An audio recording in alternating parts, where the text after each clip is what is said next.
Good morning students. आज हम लोग केंद्रक का अध्ययन करेंगे, जिसे अंग्रेजी में न्यूक्लियस कहते हैं। यह कोशिका का सबसे प्रमुख अंग होता है, जिसे कोशिका का नियंत्रक कक्ष भी कहते हैं। इसे अंग्रेजी में कंट्रोल सेंटर कहते हैं, क्योंकि यह एक तरह से कोशिका के प्रबंधक के रूप में कार्य करता है। कोशिका द्रव के बीच एक बड़ी गोल गाढ़ी संरचना पाई जाती है, जिसे केंद्रक या न्यूक्लियस कहते हैं। सभी जीवित कोशिकाओं में केंद्रक मौजूद रहता है।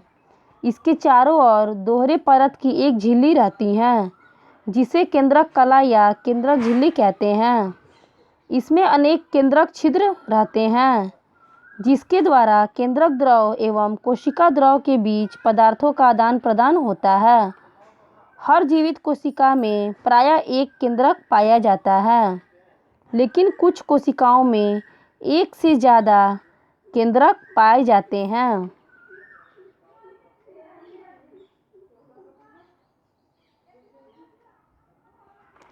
अब एक कार्यकलाप करते हैं। इसके लिए अपने गाल के भीतर के हिस्से को आइसक्रीम खाने वाली लकड़ी के एक साफ चम्मच से धीरे से खुरचते हैं और कांच की एक स्लाइड के ऊपर सुई की सहायता से इस खुरचे हुए पदार्थ को स्थानांतरित करते हैं। अब इसे अच्छी तरह फैलाकर ड्रॉपर की सहायता से एक बूंद मैथिलीन ब्लू इस पर डालते हैं। अब एक स्वच्छ कवर स्लिप को सुई की मदद से धीरे धीरे इस पर इस प्रकार डालते हैं कि वायु के बुलबुले न घुसने न पाए। अब इसे सूक्ष्मदर्शी के कम शक्ति एवं उच्च शक्ति वाले यंत्र से देखते हैं तो पाते हैं कि हर एक कोशिकाओं के मध्य में गहरे रंग की गोलाकार संरचना दिखाई पड़ती है। इसे ही केंद्रक कहते हैं।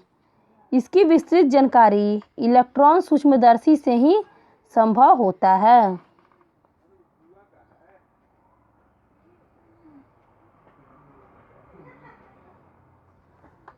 केंद्रक के अंदर गाढ़ा अर्ध तरल द्रव भरा रहता है, जिसे केंद्रक द्रव जिसे अंग्रेजी में न्यूक्लियोप्लाज्म कहते हैं। इसमें महीन धागों की जाल जैसी संरचना पाई जाती है, जिसे क्रोमैटिन जालिका कहते हैं।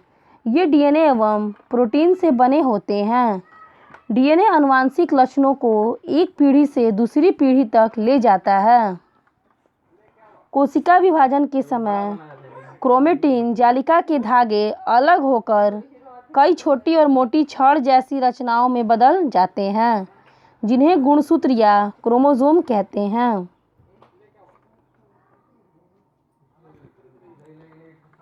डीएनए अणु में कोशिका के निर्माण एवं संगठन की सभी आवश्यक सूचनाएं होती हैं। डीएनए के क्रियात्मक खंड को जीन कहते हैं, जो पैतृक गुणों के वाहक होते हैं। इसलिए डीएनए को आनुवंशिक पदार्थ तथा जीन को आनुवंशिक इकाई कहते हैं, जिसे अंग्रेजी में हेरिडिटी यूनिट कहते हैं। इसके निम्नलिखित कार्य हैं। पहला, केंद्रक कोशिका की रक्षा करता है और कोशिका विभाजन में भाग लेता है। केंद्रक की अनुपस्थिति में कोशिका विभाजन संभव नहीं है। दूसरा, केंद्रक कोशिका के भीतर संपन्न होने वाली सभी उपापचयी, जिसे अंग्रेजी में मेटाबॉलिक कहते हैं, या जैविक तथा रासायनिक क्रियाओं का नियंत्रण करता है। तीसरा, कुछ जीवों में कोशिकीय जनन में महत्वपूर्ण भूमिका निभाता है। चौथा, यह कोशिका के विकास एवं परिपक्वन को निर्धारित करता है। पांचवा, केंद्रक प्रोटीन संश्लेषण के लिए आवश्यक कोशिकीय आरएनए उत्पन्न करते हैं। अब केंद्रिका, जिसे अंग्रेजी में न्यूक्लियोलस कहते हैं, का अध्ययन करेंगे। इसकी खोज फॉन्टेना ने की थी।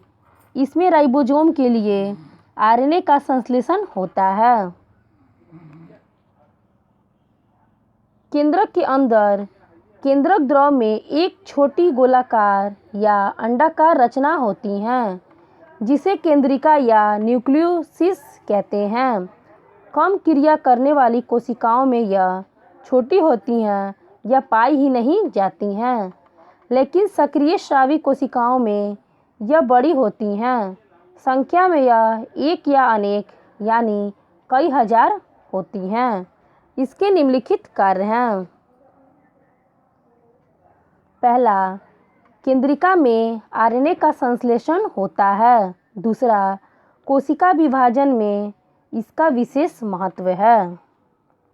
अगले वीडियो में हम लोग गुणसूत्र का अध्ययन करेंगे। धन्यवाद।